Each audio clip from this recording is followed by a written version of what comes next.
Hai, perkenalkan kami dari kelompok 6. Di sini kami kelompok Snapchat akan mempresentasikan promosi event. Yang selanjutnya akan dijelaskan oleh rekan saya. Ya, marketing and public relation for event.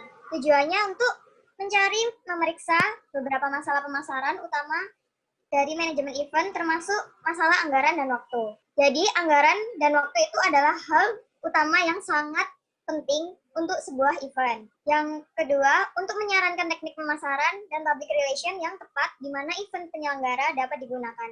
Jadi public relation strateginya itu sangatlah penting juga, tidak kalah penting untuk event ini.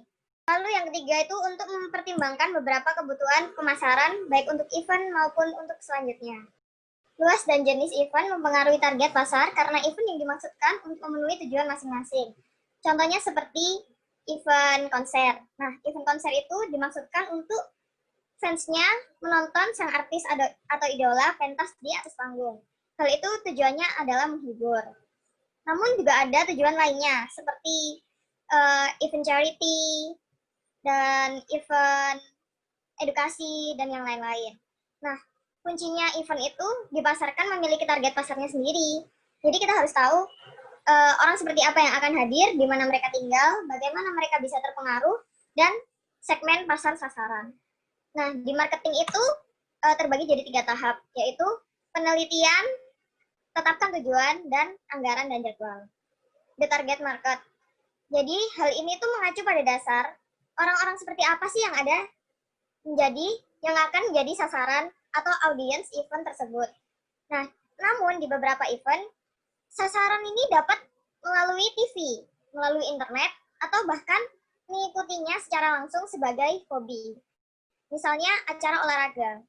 Saya mengikuti acara olahraga karena saya hobi berenang. Nah, karena orang yang berbeda itu akan menyukai hal yang berbeda-beda juga. Semakin besar sebuah acara, semakin besar kemungkinan untuk menarik tentang orang yang beragam. Jadi sasarannya itu banyak. Nah, mungkin segmentasi pasarnya itu juga lebih komprehensif. Seperti itu. Next. Lalu stakeholders. Stakeholders itu sangatlah diperlukan untuk berperannya dalam event ini. Nah, stakeholders itu dapat memimpin opini audiens yang dianggap separate atau discrete target. Semakin penting acara tersebut, maka semakin besar daerah cakupannya. Hal ini dapat diteliti berdasarkan struktur kependudukan, kelompok sosial, misalnya populasi usia, populasi pekerja, dan lain-lain. Hal ini itu dapat menggambarkan tentang ukuran potensial sasaran, namun beda kota, beda wilayah, itu juga mempengaruhi komposisi penduduk yang berbeda. Maka pengetahuan penyeluruh tentang sasaran pasar ini dan wilayah tempat tinggal dapat membantu memfokuskan pemasaran di daerah tersebut. Oke, presentasi akan saya ambil alih. Nah, sekarang kita masuk ke how to influence the target market. Sebelum kita mengadakan suatu event atau membuat event, kita harus tahu cara bagaimana kita mempengaruhi target market atau audiens kita supaya event kita berjalan dengan lancar dan banyak dihadiri oleh orang-orang. Nah, di sini ada 4 hal. Yang pertama, menginfluence pasar atau mempengaruhi target pasar. Pertama-tama kita harus mengetahui kebiasaan orang-orang. Nah, pertama kita harus dalam menjalankan suatu event, kita harus memikirkan mau membuat event seperti apa dulu.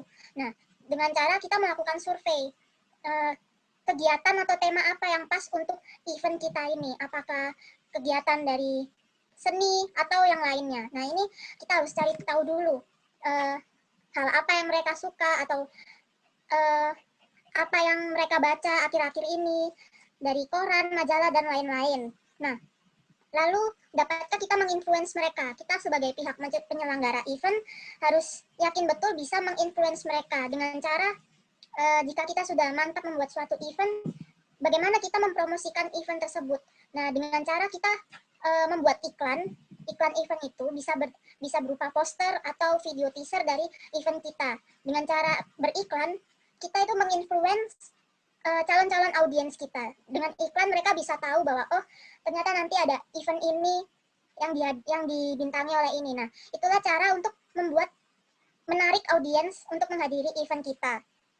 Lalu apa tontonan kesukaan mereka? Nah, ini kita harus teliti terlebih dahulu dan menelusuri terlebih dahulu. Kesukaan mereka apa? Apakah di bidang musik atau makanan, atau yang lainnya. Ini kita sebagai pihak penyelenggara event harus paham betul apa yang mau kita buat berdasarkan minat orang-orang. Lalu bagaimana kita mempengaruhi orang yang tidak aktif dalam bermedia. Di zaman sekarang kita apa-apa mempromosikan atau beriklan di media sosial atau internet. Nah, lalu bagaimana dengan orang-orang yang gaptek dengan internet ini?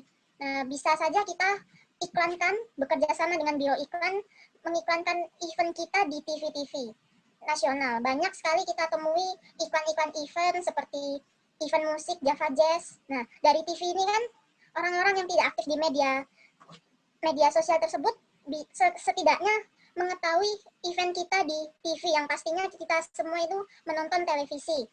Lalu ada aktivitas PR apa yang bisa digunakan? Nah, dalam pihak promosi marketing, dalam suatu event, kita ini sama saja dengan PR-nya, karena kita bertugas mempromosikan, membawa citra dari suatu event tersebut. Aktivitasnya yang seperti saya jelaskan tadi, kita bisa beriklan, mempromosikan dengan gencar event kita agar dikenal dan orang-orang minat datang ke event tersebut.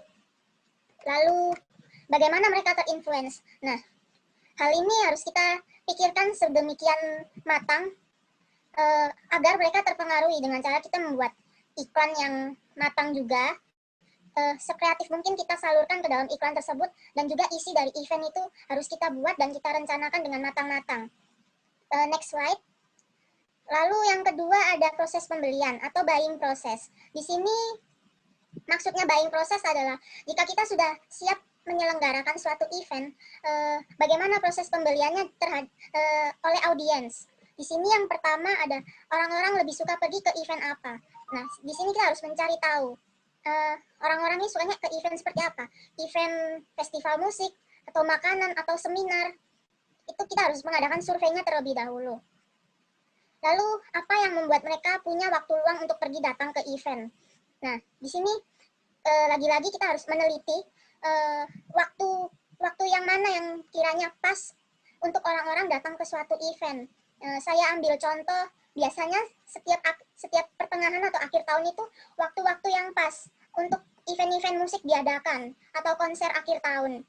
Nah, biasanya akhir tahun orang-orang menghabiskan waktu dengan menonton konser atau yang lainnya. Nah, kita sebagai pihak penyelenggara ini harus memanfaatkan betul waktu tersebut untuk membuat event dengan tema tertentu itu.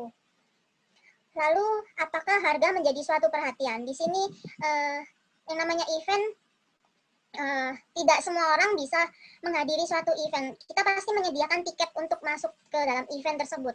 Ada yang untuk VIP atau jenis tamu yang lainnya. Nah, sini kita harus mematok harganya, itu harus kita perhitungkan dengan matang-matang berdasarkan budget kita. Apakah pantas jika kita mematok harga yang tinggi untuk event yang levelnya tinggi juga, itu harus kita pertimbangkan.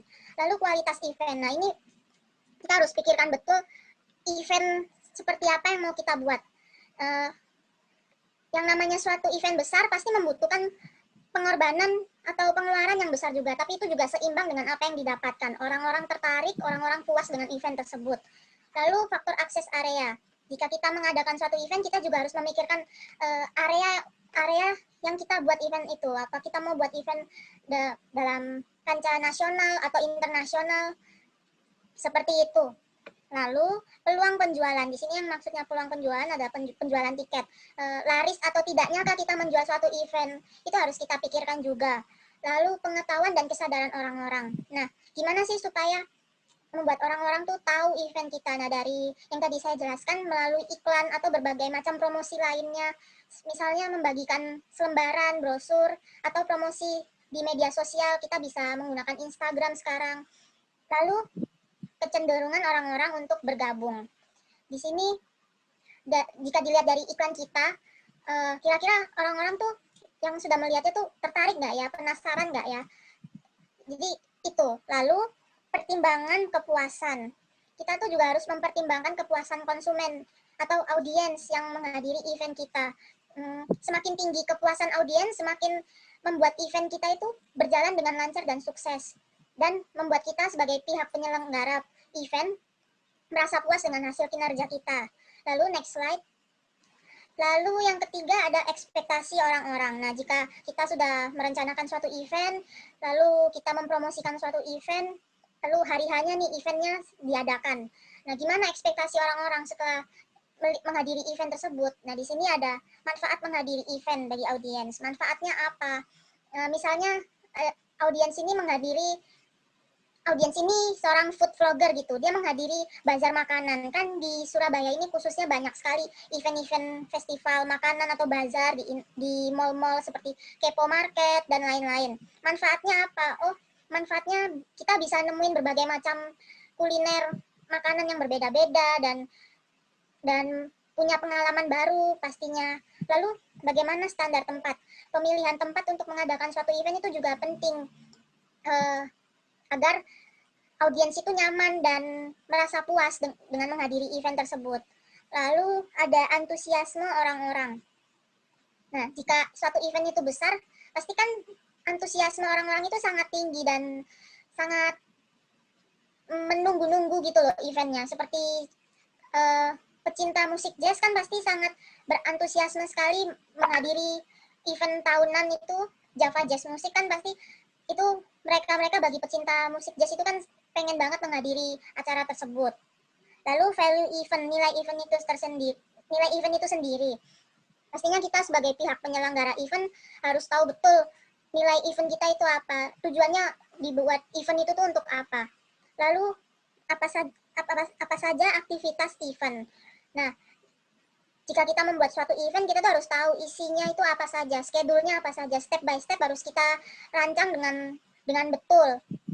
Misalnya ada acara seminar, talk with artis-artis, atau ada games, atau ada acara band, dan lain-lain.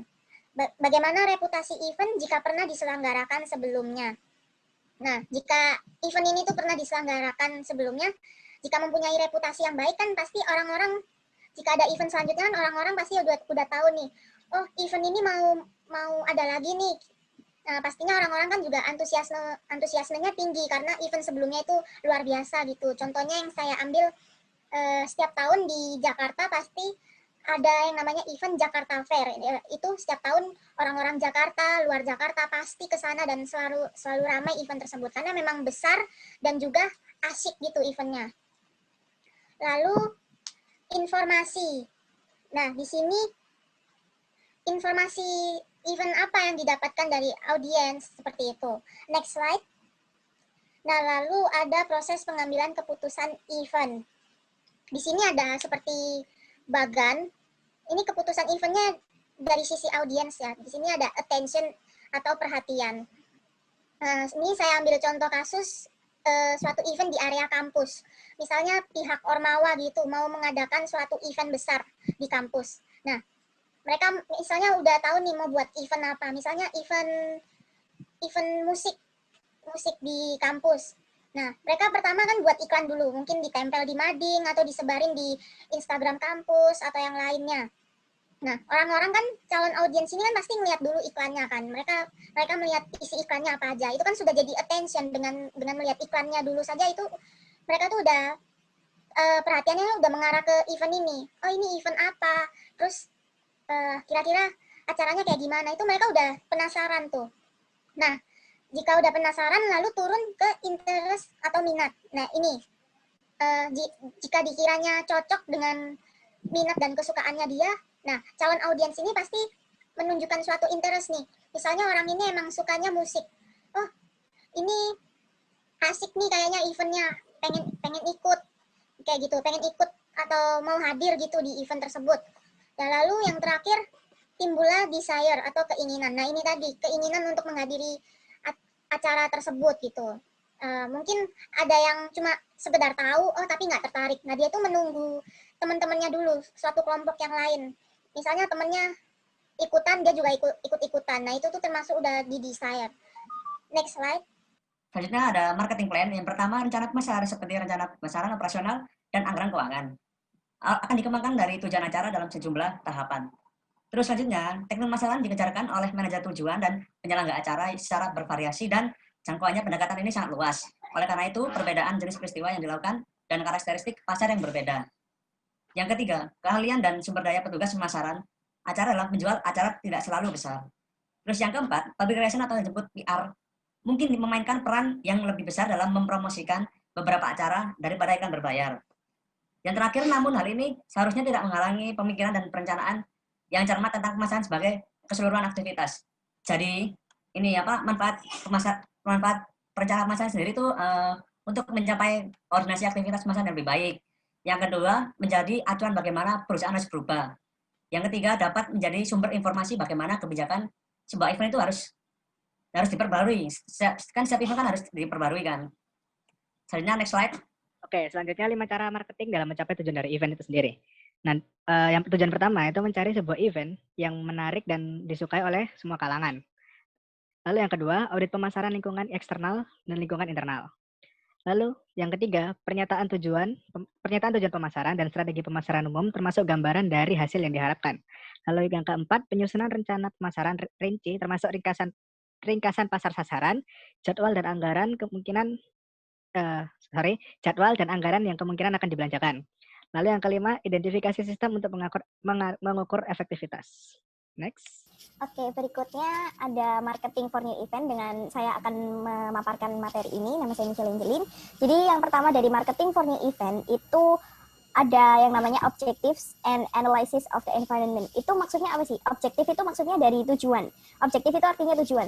Jadi pada perencanaan pemasaran itu tidak boleh ada lebih dari 5 tujuan. Jadi supaya lebih terfokus. Jadi untuk melakukan pemasaran kita tuh emang harus memiliki tujuan, tapi kalau lebih baik jangan lebih dari 5. Contohnya kayak, gendernya, event kita ini cocok untuk orang yang kayak gimana, terus habis gitu dengan rentang umur yang berapa, terus mungkin atau jenjang karirnya atau apapun itu. Yang penting tidak lebih dari 5, karena menurut Barry, jika banyak tujuan, maka akan terlalu banyak kerumitan atau terlalu banyak ketidakjelasan tentang tujuan dapat membuat upaya pemasaran dan hubungan masyarakat itu menjadi tidak berarti. Jadi kalau kalau perencanaan pemasaran itu perencanaan pemasaran itu lebih dari 5 tujuan, maka itu akan membuat fokus dari tim marketing itu bakal bingung gitu loh. Jadi nggak bakal maksimal nantinya.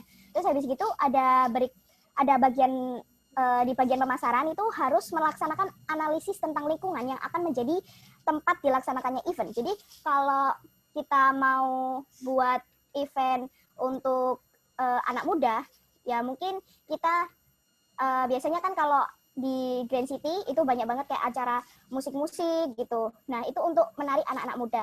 Jadi sebagai tim marketing itu analisis tentang lingkungan yang akan jadi tempat eventnya itu hal yang penting gitu. Terus next ada event components, mix and target market. Jadi untuk menarik target pasar yang lebih luas, maka lebih baik jika ada bauran produk atau layanan. Contohnya kayak gini, maksudnya produk atau service mix itu kayak gimana sih? Contohnya kayak beberapa bulan yang lalu, saya lupa antara 2019 akhir atau 2020 awal ya, saya lupa. Itu ada yang namanya Surabaya X Beauty. Nah itu di mana itu bukan pameran kayak event tentang kecantikan gitu loh. Jadi ada skincare, ada make up, ada pokoknya hal-hal yang berkaitan dengan kecantikan. Nah terus mereka itu mengundang beauty influencer kayak selebgramnya. Terus habis gitu di dalam event itu terdapat ada stand bazarnya gitu. Jadi ada yang jual make up share in jar, skincare share in jar. Pokoknya di dalam eventnya itu ada semacam kayak tent yang emang khusus untuk menjual hal yang berkaitan dengan Surabaya X Beauty ini gitu. Terus habis gitu ada yang namanya marketing schedule. Jadi jadwal pemasaran ini itu ditujukan untuk memberikan gambaran pada penyelenggara tentang perencanaan aktivitas pemasaran untuk mencapai hasil yang maksimal. Jadi jadwal pemasaran ini semuanya tuh harus tersusun dengan rapi supaya tim marketing itu bisa mendapatkan hasil yang maksimal. Jadi kita tuh kan semua harus terencana. Kalau semuanya nggak terencana, bisa-bisa bakal hancur semuanya gitu loh. Karena ya nggak tertata rapi itu tadi. Terus next, ini ada elemen of event marketing. Jadi ini elemen-elemen yang ada untuk pemasaran dalam event gitu loh.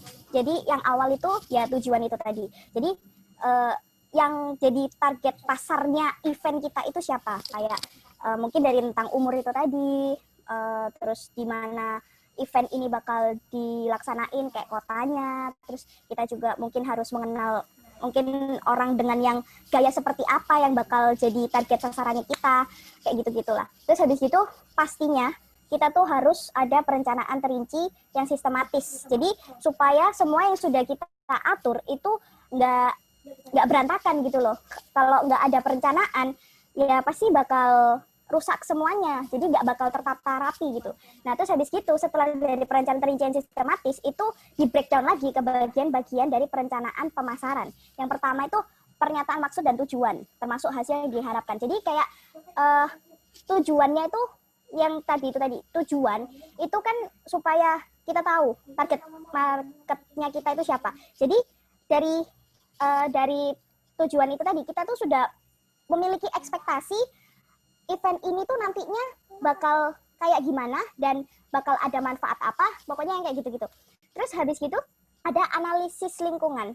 Jadi ada kayak seumpamanya kita bikin acara semacam yang di mall-mall gitu kan. Nah, kalau di mall-mall itu kan pasti banyak toko-toko atau apa gitu. Jadi kita tuh juga harus ngerti sesuatu yang menarik dari event kita. Terus kita juga harus menganalisis kira-kira pesaing-pesaing yang ada di dalam mall itu modelnya kayak gimana. Jadi supaya kita tuh bisa bikin sesuatu yang berbeda gitu loh. Jadi supaya kita tuh juga ngerti model pesaing-pesaingnya kita itu seperti apa. Atau enggak malah yang tadinya pesaing itu malah bisa melengkapi acara-acara kita gitu. Terus berikut itu ada ringkasan produk atau layanan komponen peristiwa. Jadi semua produk dan layanan-layanan yang akan kita berikan itu kita ringkas supaya ngerti gitu loh. Nantinya kalau mau dipresentasikan atau mau diapain itu kita ngerti gitu kan, karena kita bagian dari tim marketingnya. Terus habis itu ada tinjauan pasar sasaran. Jadi sebelum kita menargetkan pada satu kalangan, kita tuh harus melakukan peninjauan ulang supaya biar lebih kayak semacam lebih mantep gitulah untuk kalau semuanya kita rentang, contohnya ya, kita rentang 18 sampai 20. Kenapa sih kok kita harus ngambil rentang 18 sampai 20? Oh, karena mereka suka tempat yang kekinian atau apa. Jadi di event kita itu jadi di eventnya itu nanti ada kayak contohnya ada foto booth atau apa. Jadi di 18 sampai 20 mereka kan suka foto-foto untuk Instagramable atau apa. Jadi mereka pasti bakal mau datang ke event kita. Contohnya kayak gitu. Terus yang pastinya tuh anggaran pemasaran, terus ada jadwal pemasaran untuk promosi, hubungan masyarakat dan periklanan. Nah, terus habis gitu ada mengorganisir dan mempersiapkan acara. Jadi ini masalah yang terkait sama pemasarannya gitu. Jadi ada kegiatan pengembangan, terus nanti itu kayak pengembangan itu pasti kan semua event sebelum di eksekusi itu kan pasti ada kayak follow up-nya. Ini kayak gimana, ini kayak gimana. Terus habis gitu ada sistem tiket, itu pasti harus dipastiin supaya nanti pas di hari H atau mungkin kan ada yang semacam pre-order atau apa itu biar nggak chaos. Terus ada pemeriksaan, persiapan, dan tenggat waktu. Deadline itu juga pasti harus banget. Terus habis itu bergeser lagi ada pelaksanaan acara. Jadi di pelaksanaan acara ini itu harus terisikan kayak penyusunan upacara atau kegiatan utamanya. Jadi contoh, balik lagi ke contoh Beauty X Surabaya itu. Contoh apa? Kegiatan utamanya tuh apa? Oh, untuk mungkin contohnya aja ya. Kayak sosialisasi supaya untuk bisa merawat diri, perempuan-perempuan untuk merawat diri atau kayak gimana gitu kan. Nah, itu kegiatan utamanya di situ. Terus habis itu ada pencatatan informasi dan ada pemasaran yang masuk. Terus yang terakhir itu ada di divestment. Divestment itu tahap paling akhir dari elements of event marketing. Jadi tahap paling akhir di elemen-elemen ini. Jadi divestment ini secara singkat divestment ini membicarakan tentang evaluasi akhir dari sebuah acara untuk tim marketingnya.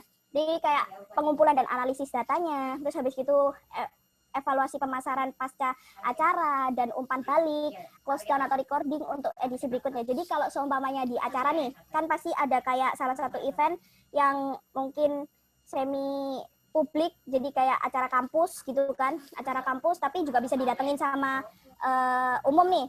Nanti kan pasti ada kayak kayak ada tempat kayak apa sih itu namanya, tamu, buku tamu gitu. Ada buku tamu yang untuk anak kampus X nih, ini untuk anak kampus X dan ini untuk tamu umum. Jadi nanti setelah berikutnya nanti mau ada acara, kan anak kampus X nih pasti bakal ngerti di kampusnya ada acara, tapi kan orang umum nggak ngerti. Nah, dari tim marketing nanti mereka bisa ngebantu kayak nge-broadcast ada acara berikutnya gini-gini.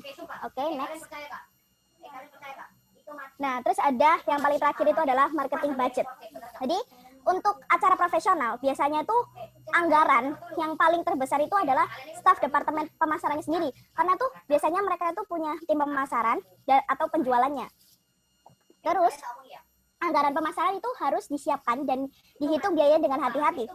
Karena kalau untuk budget ini kalau nggak dihitung biayanya dengan hati-hati atau harus disiapkan, nanti tuh ujung-ujungnya yang ada bukannya untung malah tekor gitu loh. Terus habis gitu ada semua barang yang dibutuhkan itu harus disertakan, berapa banyak yang dibutuhkan dan ukuran atau jenisnya. Kayak untuk mempromosikan acara konfis gitu, kita butuh berapa brosur, kita butuh banner nggak atau apa, itu semua tuh harus ada di dan harus dicatat di marketing budget ini. Terus habis gitu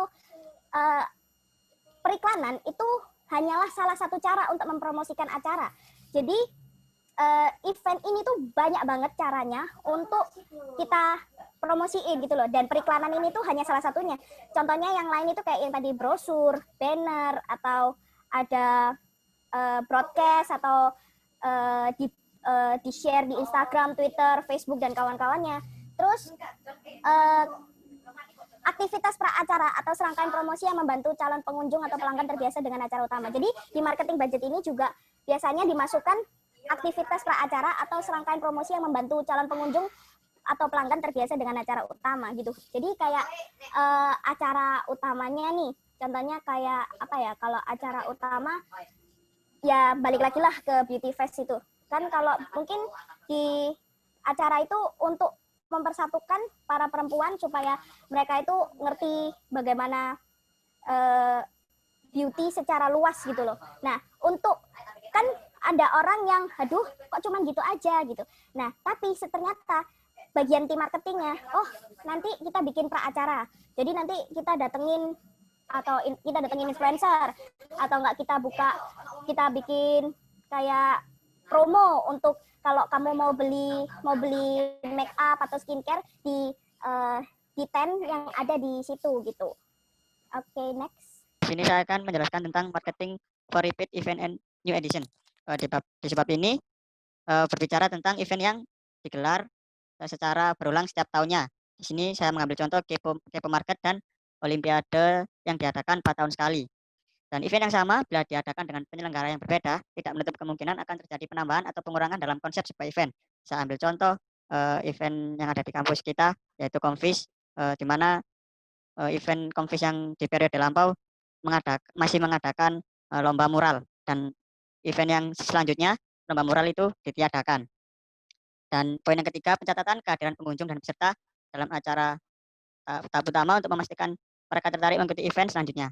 Di sini kita bisa melihat sukses tidaknya acara itu dari jumlah pengunjung yang datang di event kita. Oke, di sini penting juga untuk mengumpulkan informasi yang sama setiap tahunnya.